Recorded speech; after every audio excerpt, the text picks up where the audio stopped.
Focus. Oh, my eyebrows look nice today. I'm living for this. I had a good eyebrow day yesterday. I'm having a good eyebrow day today. Is it finally my time? Is it my time? It's my time. Yes. Hey y'all, it's your girl Nida and welcome back to my channel. So for today's video, I've got another bop or flop review, and I'm going to be talking about the new Sonia Kashuk sponge. I've seen quite a few people talk about this. I was in one of Aaliyah's Faces lives on Instagram. I'll drop one of her videos below so you guys know who that is. And she was talking about this, and she's talking about how much she loved it. And you know me, I'm skeptical about anything other than the Beauty Blender and the Real Technique sponge. I don't even really use Real Technique sponges anymore. I mostly use my Beauty Blender, which is pretty crazy because for a while I was the illest Beauty Blender hater, and that was because it was $20 for one sponge. But now that your girl is doing a little better makeup wise, I can justify spending $20 on one sponge. I can do that now because I'm doing better in my process than I was in 2014. In 2014, I was like, psh, bump the Beauty Blender, F that. In 2018, I'm like, I need to go drop 20 on a Beauty Blender. So yeah, but I kind of wanted to try this out on my channel and see if anybody else was interested in knowing how good it is. So I actually used this in the video I filmed yesterday, which will probably go up before this video. Probably, but you didn't see me use it because I didn't do my face on camera. I did my face off camera. But yeah, so I used this yesterday, and I was like, oh, okay. So I just wanted to sit down, collect my thoughts, demo it for you guys so y'all could see what I'm talking about. So this is the sponge dry.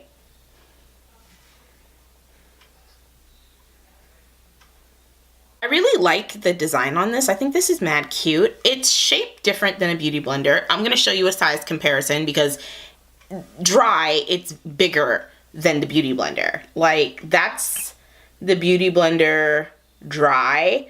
This is the Sonia Kashuk sponge dry.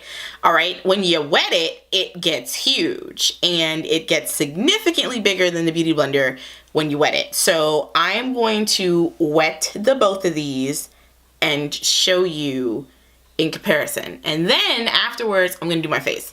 I'm gonna do my face the normal way I do it. I'm gonna use all of my normal products. Nothing different. Everything is the same. I'm gonna do my go-to regular everyday kind of beat, even though I don't do my makeup every day.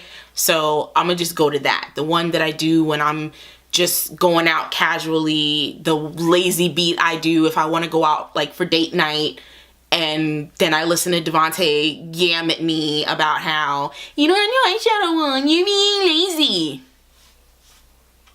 My go-to beat. I'm gonna do that. I'm gonna do that. So I'm gonna go wet these and be right back. Okay, so I am back. Let me get a little bit of the water up out of these. So Sonia Kashuk, I'm gonna read the back of the box. This is a makeup blender. It is latex free. One blender is $7. 2 blenders is $10, which I think is a really good deal. I thought since one was $7, the 2 would be $14, but bless Sonia Kashuk. You can get these online at Sonia Kashuk's website. You can also get them at Target. I bought mine in store at Target. I'm sure you could probably buy it online on Target's website as well. They come in a few different sizes. They have the ones with like the flat edge for powder things, for powder purposes, or unless you like to use that one on your whole face. They have these kind of longer, slender ones that are more for smaller targeted areas, like for concealer concealer. So it says on the box, 2 surfaces allow flexible application, blending of concealers, highlighters, contours, and foundations. Use the pointed tip for targeted concealing and coverage in hard to reach areas, and the flat bottom to buff in product for a smooth, seamless finish. So as per usual, you wet your blender to prevent excess absorption of product. Also allow for more sheer coverage. Apply product to face, neck in a sweeping or patting motion. Wash at least twice a week to keep blender clean, soft, and bacteria free. Personally, I wash my blender before every time I use it. Every time I sit down to do my makeup at any point in time, I wash my blender because ew. I'm trying to avoid as many breakouts as I can. So yeah, I wash the blender right after I use it or right before its next use. So, which is why my beauty blender looks like this, because I didn't use it yesterday. So it was not washed. It'll probably get washed before I use it again. But yeah, these are the sponges, wet. The beauty blender doesn't get like huge. It, you know, puffs up. It's pretty normal. But look how big this is. Look how big this thing is. Huge. It's huge. Look how big that is. But it's very soft. I will say, like, it feels just like a beauty blender. The only difference is this has less give than this. There's way more bounce back than this one. Yeah, this one's firmer, but not in that cheap, you know, hard as a brick sponge way. Like, I recently just tried the Morphe sponge and I hate it. I hate it. I hate it. I hate it. Here, let me. I hate you. I hate you. So I recently tried to use this on my whole face. That was a no-go. Look how firm that is. Look how firm that is. It's so firm. So this was best for powder, which is what I used it for that night. Once I realized I couldn't use it for foundation or concealer, so I just was like, well, I guess I'll just use it to powder my under eyes, which is what I did. And it was okay, no big deal. So yeah, I'm going to do my makeup as I normally would using the Sonia Kashuk sponge. So I primed my face before I did my eyebrows, and I did my eyebrows off camera as I usually do. I usually like to do a layer of primer before I do my eyebrows after I moisturize. That way I don't have to go up around here again after my eyebrows are done, so I don't move my eyebrows anywhere. You catch my drift? So these don't go anywhere. I prime beforehand. And then when I'm about to put on my foundation, I do around the lower half of my face again, and maybe like around like my forehead. I do my best to avoid the brow area because yeah, I just don't want to mess it up. I don't want to mess it up. Also, shout out to me because these brows are looking really nice today. Yes. Yes, I see you. They look like sisters. I see the family resemblance because there are a lot of times my brows look like distant cousins. Yeah. But anyways, let me move on with this. Oh, I'm using the Too Faced Hangover primer, replenishing primer.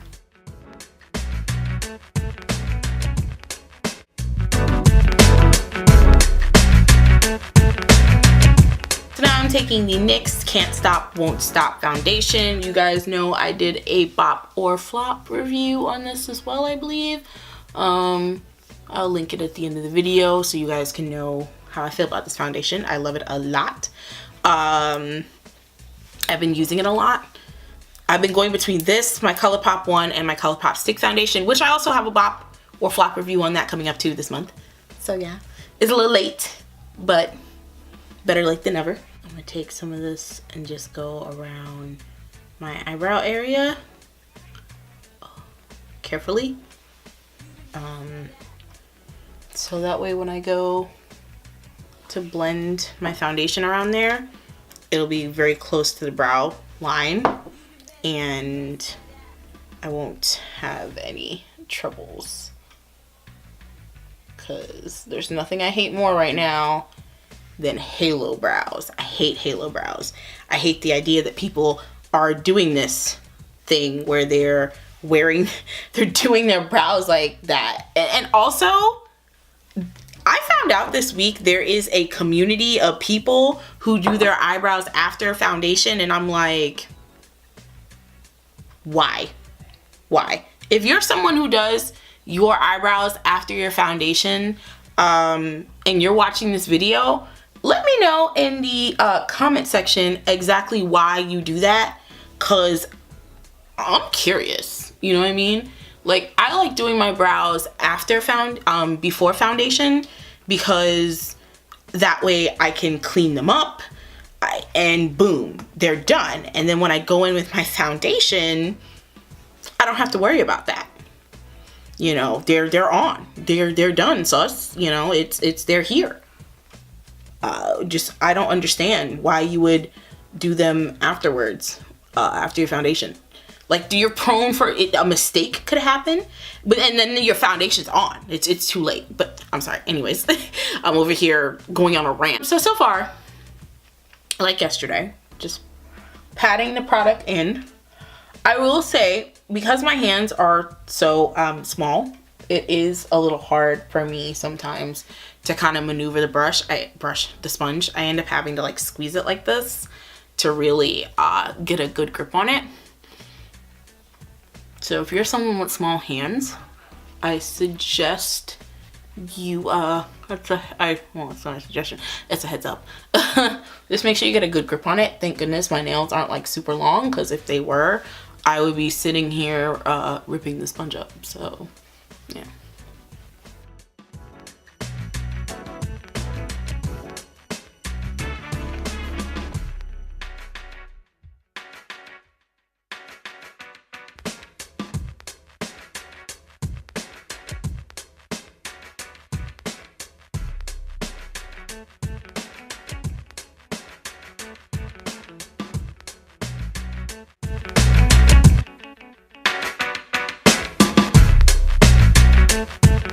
This is really nice. It's very easy to get these larger portions of your face because the bottom is so wide. It just blends down to like this very even texture. Downside, trying to get in the corner of my nose is a little difficult, but that's fine. So foundation is on, blended. I always like to go back in over it anyway, just in case, to catch anything that might not be blended, but everything looks very well blended. Yes. Yes. Corners of the nose. Yeah, and I love the way this foundation dries down. Like, it just dries down and it's like completely this comfortable matte experience, and it just feels very skin-like after it dries down. Like NYX, y'all hit it out the ballpark with this one. But I love the way the sponge specifically works with this foundation too. Like, it just melts it right into your skin. Like, the sponge always feels a little bit more damp than it is for me, at least when I used it yesterday, and then today it feels damper than it actually is. But it's like it holds in the perfect amount of moisture to do your face. And it's not too wet, it's not too dry. Like, it's literally the perfect amount. I love it.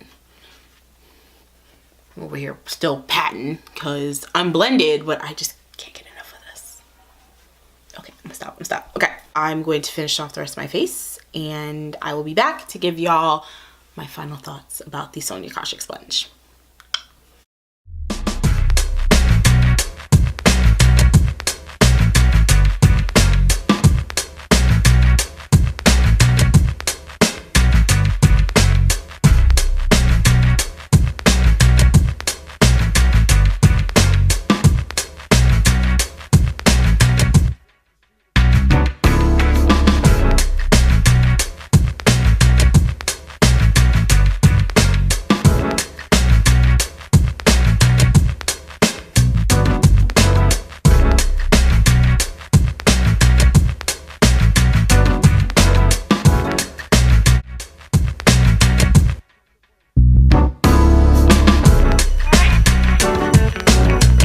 Crush on you.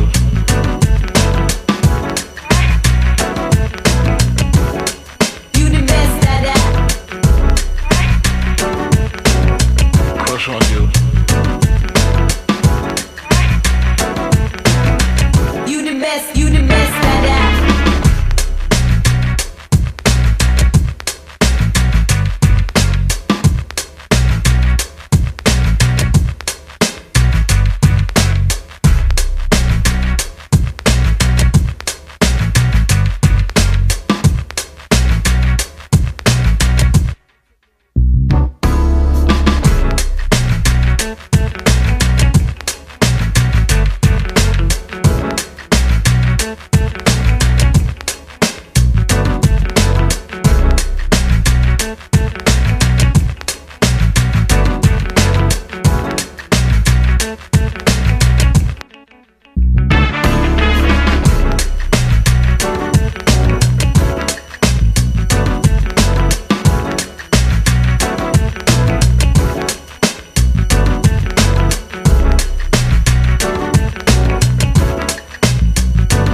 face is done. Some few details about what I'm currently wearing. On my lips is Huda Beauty's Famous liquid lipstick, as well as Colourpop's LAX layered on top. When I did Famous by itself, it just was the wrong shade of red for me. It was the wrong berry. On my eyes, I've got the ColouredRaine CR03 lashes. Highlighter, I'm wearing Morphe's High Impact Highlighter in Mirage. I used the Morphe setting spray, and as you guys know, sprayed down my face with my Chill spray in between powder, because that just helps my face stay for the rest of the day or whatever. So, final thoughts on the sponge. I love it. I'm going to continue to use it. I highly suggest, if you are looking for a cheaper alternative to the Beauty Blender, picking up the Sonia Kashuk sponge. It is a full bop in my mind. I love it. It slaps. It's a full bop for me. I love it. I'll probably be picking up another one. I'm probably gonna pick up one for my mom because she's been begging me to get her a good sponge, as well as begging me to teach her my makeup tricks. And I'm like, Mom, you can watch my YouTube videos. And she's like, why would I do that when you're right here? So yeah. But yeah, pick it up for your mother, brother, sister, uncle, cousin, auntie, whatever. It's definitely a great sponge. Very, very high quality for the price. I mean, look at this thing. This is, and as you will see, as you saw in the video, I use it throughout my entire makeup application. powders to cream, I use this sponge. Me and you are gonna have a great relationship. But yeah, that is it for today's video. Don't forget to like, comment, and subscribe. Talk to me down in the comments. Let me know your favorite sponges. Let me know anything you'd like for me to review. And the people who put on their brows after their foundation, please, I need to know why. Cause yeah. Anyways, I'll see you on the next one. Bye.